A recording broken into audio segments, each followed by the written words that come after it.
Bonjour.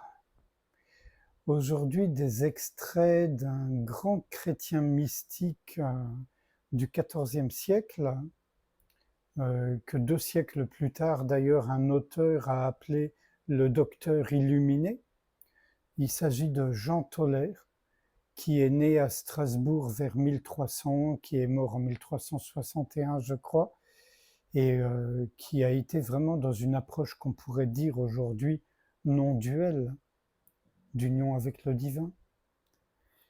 Donc, c'est dans ce très beau petit livre, Jean Toller, les cantiques spirituels et autres textes apocryphes chez Arfouyen. Alors, on sait que dans ces textes, du moins on suppose que dans ces textes, en particulier dans les textes apocryphes, il y a des textes qui ne sont pas de la main de Jean Toller, mais de gens très inspirés par lui.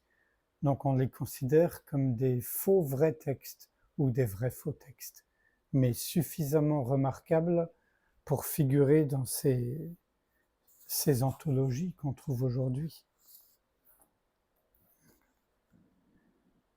N'oubliez pas, 1300, on est autour de 1320-30, de la nudité intérieure et de l'abandon que nous devons faire de nous-mêmes et de toutes choses. Il me plaît de chanter à nouveau la nudité intérieure. La vraie pureté est exempte de pensée. Il n'y a plus de pensée là où il n'y a plus rien de mien. Je suis réduit à rien. Quand on est arrivé à la nudité d'esprit, il n'y a plus de soucis à avoir. Nul mal ne saurait désormais me troubler.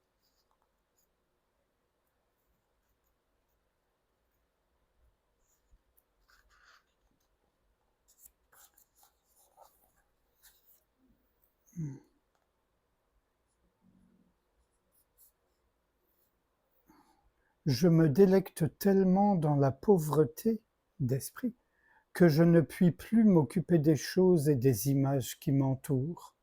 Que dis-je? Le moi ne m'appartient plus. J'en suis dégagé, je suis libre. Je suis réduit à rien. Quand on est arrivé à la nudité d'esprit, il n'y a plus de soucis à avoir. Comment me suis-je délivré de l'esprit, me demandez-vous? Cela m'est arrivé, je vous le déclare, quand je n'ai plus rien trouvé en moi, ni ceci, ni cela, mais que j'ai perçu uniquement l'abîme infini et pur de la divinité. Alors, je n'ai pas pu me taire et j'ai été forcé de le crier au public.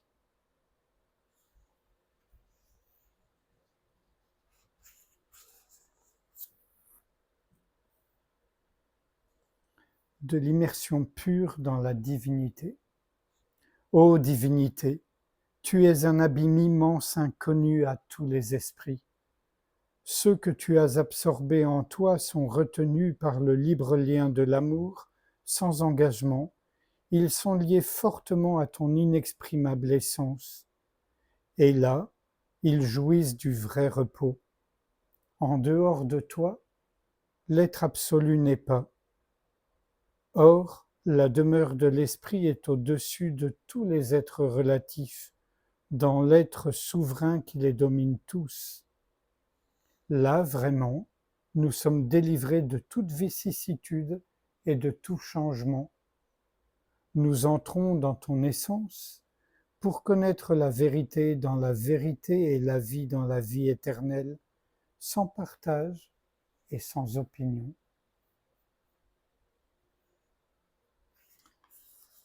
Et un dernier extrait. Dieu est un être si rempli de béatitude et de joie.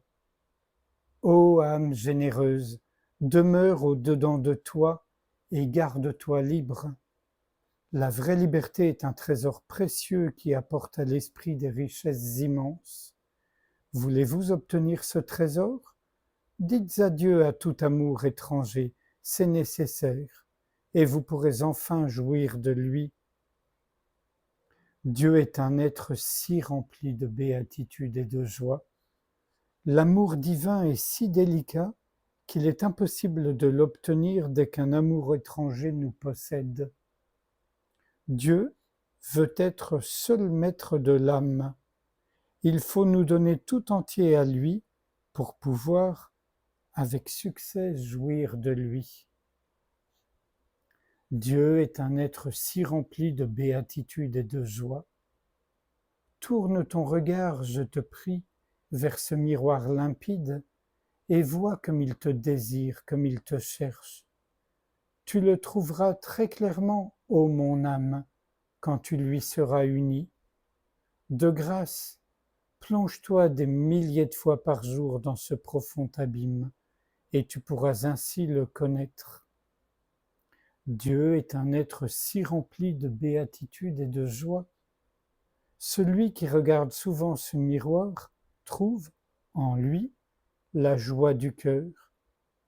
Les soucis l'abandonnent et il se sent naître au véritable amour. La très aimable Trinité resplendit dans son intérieur et pénètre intimement son fond.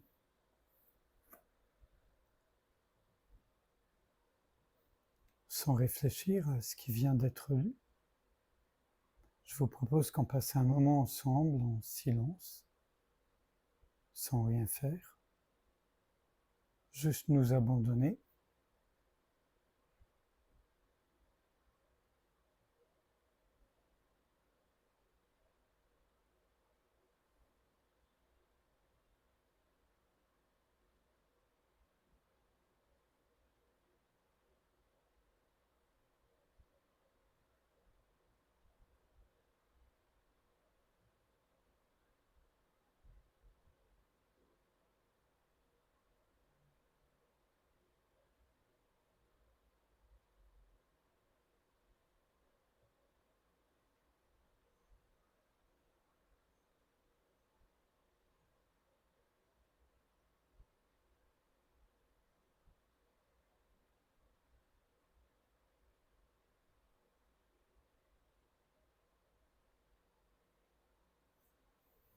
Je vous remercie.